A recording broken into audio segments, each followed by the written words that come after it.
فجأة صاحب زوجها وهو فوق السطوح. فبعد ما شاف فتح الكراتين اتفاجئ من اللي موجود فيها وطبعا حاولوا ان هم يوصلوا لصاحب المكان، قالوا ان هو سافر مصر نهائي ومش راجع. والمفاجأة اللي كانت موجودة في الكراتين مش بس كده، لا، في حاجة كمان غريبة. السلام عليكم، الحمد لله رب العالمين، والصلاة والسلام على رسول الله. يا صباح السعادة. النهارده بإذن الله هتكلم معاكم عن قصة جميلة جدا جدا، وقصة طريفة وبسيطة عن الاستغفار. قصة تحقيق أمل لمتابعة من متابعيني الكرام، بعتت لي على الماسنجر على الفيسبوك وحكت لي القصة بتاعتها مع الاستغفار. الحقيقة ان هي ليها كذا قصة مع الاستغفار، ولان القصة طويلة جدا ولانها كبيرة جدا جدا انا حاولت ان انا اختصرها لكم في المفيد عشان ما يطولش عليكم الفيديو وتاخدوا الفكرة او الخلاصة او الشاهد منه. طبعا اتكلمت معاكم في فيديوهات كتير قبل كده عن الاستغفار وقد ايه الاستغفار سبب كبير جدا من اسباب الرزق والسعادة في الدنيا وفي الاخرة. الفيديو باذن الله هتلاقوه في صندوق الوصف تحت، وهتلاقوه في علامة الاي فوق، تقدروا ترجعوا له، هيفيدكم جدا جدا. اتكلمت عن كل حاجة تخص الاستغفار، وكمان اتكلمت عن اسباب زيادة الرزق بصفة عامة. الاستغفار خير وبركة، الاستغفار كله سعادة، الاستغفار بيجيب الرزق، بيجيب المال، بيجيب الاولاد، بيجيب السعادة في الدنيا وفي الاخرة. وخلينا نتكلم عن قصة النهاردة وهي كالآتي. اول قصة ليها باختصار شديد ان هي كانت عايزة تتزوج زوجها قبل ما تتزوجه، فقعدت تدعي بيه وتستغفر كتير جدا جدا لمدة 1.5 سنة، تدعي وتستغفر. كانت بتصلي قيام الليل. بتحكي في قصتها ان هي كان عندها حسن ظن رهيب وعظيم في الله. هي كانت متأكدة ان ربنا سميع قريب وانه هيديها الحاجة اللي هي بتتمناها، وكانت صابرة لدرجة ان هي كانت في اوضتها بتستغفر وبتدعي رب العالمين في قيام الليل. كانت بتصلي ركعتين قيام ليل كل يوم لمدة 1.5 سنة عشان تتزوج زوجها. كان عندها حسن الظن بالله لدرجة ان هي كانت بتقعد تتكلم كتير مع رب العالمين، ومامتها في الغرفة او في الأوضة اللي جنبها تسمع صوتها، فانت بتكلمي مين طول الليل كده؟ لدرجة ان هي فكرتها يعني على حد قولها ان هي ملبوسة.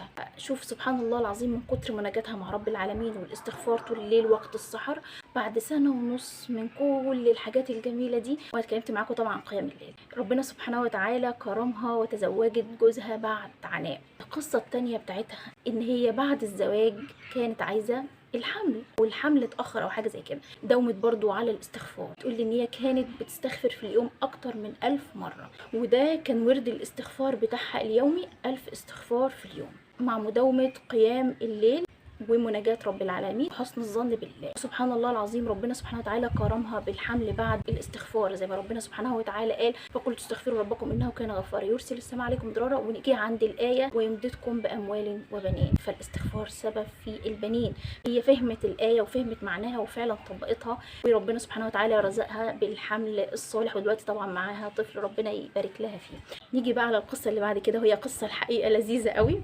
برغم بساطة الحلم اللي هي كانت بتتمناه، برغم بساطة الحاجة اللي هي كانت عايزاها، ولكن تقريبا هي كل حاجة في حياتها كانت بتستخدم القرب من رب العالمين. وربنا سبحانه وتعالى هو اللي دلنا على الحاجات دي، هو اللي قال لنا سبحانه وتعالى لو احنا عايزين رزق نعمل ايه، قال لنا لو عايزين مال نعمل ايه، هو اللي قال لنا لو عايزين الرحمة والبركات بالصلاة على النبي صلى الله عليه وسلم قال لنا نعمل ايه، وهكذا وهكذا. واتكلمت معاكم في فيديوهات كتير عن الأذكار اللي ممكن تكون سبب في تغيير كل حياتنا. القصة الجديدة بتاعتها كانت كالآتي. هي كان نفسها قوي في كبة، كان طفلها لسه صغير وما كانش عندها كبه، وكانت عايشه مع جوزها في السعوديه، وكانوا تقريبا لسه في البدايات. انتوا عارفين حياه الغربه بتبقى صعبه. كانت عايزه بتتمنى كبه عشان تعمل على حد كلامها ان هي عايزه تعمل تطحن الاكل لابنها علشان خاطر يعرف ياكل، فكانت بتتمنى الكبه. قالت لزوجها: قال لها: والله حاضر، بعد العيد ان شاء الله انا هجيب لك الكبه اللي بتتمنيها. وهتشوفوا اللي حصل حاجه غريبه بصراحه عجيبة. أكيد هي صدقت النية مع رب العالمين وكان عندها حسن ظن عظيم في الله. في نفس الوقت كانت بتتمنى كتل،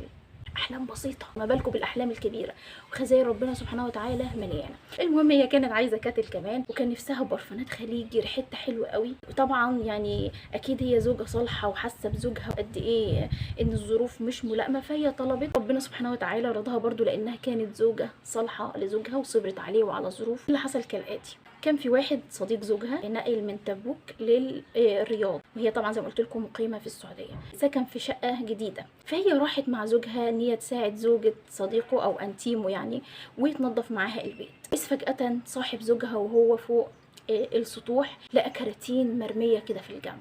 فبعد ما شاف فتح الكراتين اتفاجئ من اللي موجود فيها، وهي أجهزة أو حاجات موجودة جديدة لانج. الحاجات دي تخص الناس اللي كانت ساكنة في البيت قبلهم، وطبعا حاولوا ان هم يوصلوا لصاحب المكان، قالوا ان هو سافر مصر نهائي ومش راجع. الحاجة دي خلاص ملهاش صاحب، فايه بقى كانت حلال عليهم. الراجل وزع الحاجات اللي كانت موجودة على السطوح بين زوجته وبين زوجة صديقه. والمفاجأة اللي كانت موجودة في الكراتين، واللي فعلا انا لما قريت القصة عقلي ذهل شوية كده، حسيت قد ايه يا رب انت كريم. في الكراتين دي موجود الكبة هي كان نفسها فيها، وبتستغفر بنية ان ربنا يرزقها بالحاجة اللي بتتمناها. والاعجب ان كان موجود في الكراتين كاتل، ومش كاتل واحد طبعا، كبتين كاتلين.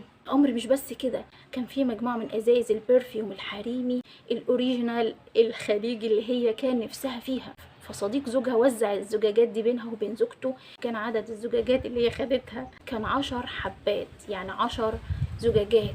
فهي كانت واقفه عماله تبص لجوزها كده، كلامها انا بوصف لكم كلامها ومتخيله شكلها ايه. قاعده واقفه كده بتبص لزوجها، هو في ايه؟ وايه ده؟ هي دي الحاجه اللي انا كنت بتمناها، ودي الحاجه اللي انا كنت عايزاها. مش بس كده، لا، في حاجه كمان غريبه وتوريك قد ايه ربنا سبحانه وتعالى كريم، ولو حب يدي العبد اللي نفسه فيه والله من حيث لا يحتسب، وده رزق من حيث لا يحتسب. وده الاستغفار. صدق رسولنا الكريم لما قال ورزقه الله من حيث لا يحتسب. اللي يداوم على الاستغفار رزقه الله من حيث لا يحتسب. ده رزق من حيث لا تحتسب. هي ما كانتش متوقعه ان هيجي لها الحاجه اللي هي بتتمناها بالشكل ده، الشكل الميسر من غير ما تدفع جنيه. جوزها طلع برضو كان في ماكينات حلاقة، جوزها اخد ماكينة.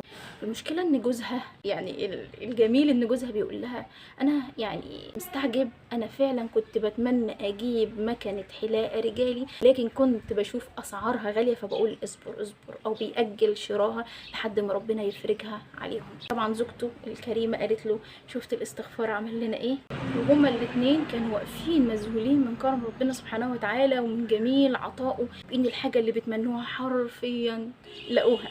كمان حكت لي ان هي كان فيها مشاكل كبيره جدا مع اهل زوجها، وان هي كانت نفسها ان هي تسافر ليه تاني. طبعا هي اكيد كانت في اجازه في مصر، وكانت عايزه تسافر تقعد مع زوجها هناك. ربنا سخر لها كل السبل اللي خليها تفضل قاعده هناك. كل 3 شهور تقريبا الاجازه بتتجدد، فربنا كرمها وجددت الاجازه بتاعتها. بدل ما تقعد سنه هتقعد سنتين. كل ده بفضل الاستغفار. استغفار عظيم، والاستغفار كنز. صدق رب العالمين لما قال فقلت استغفروا ربكم انه كان غفارا يرسل السماء عليكم مدرارا ويمددكم باموال وبنين ويجعل لكم جنات ويجعل لكم انهار. نصيحتي ليكم انا كسمسمه بقى ان انتم ما تفوتوش الاستغفار. الاستغفار سحر والله. الاستغفار دوموا على الاستغفار. اقل لفظ الاستغفار، وانا كلمتكم في فيديو ولكن هقوله لكم في عجاله سريعه. اقل لفظ هو استغفر الله العظيم. سيد الاستغفار اللهم انت ربي لا اله الا انت خلقتني وانا عبدك وانا على عهدك ووعدك ما استطعت اعوذ بك من شر ما صنعت ابوء لك بنعمتك علي وابوء بذنبي فاغفر لي انه لا يغفر الذنوب الا انت. والرسول صلى الله عليه وسلم قال من لزم الاستغفار جعل الله له من كل ضيق مخرجا ومن كل هم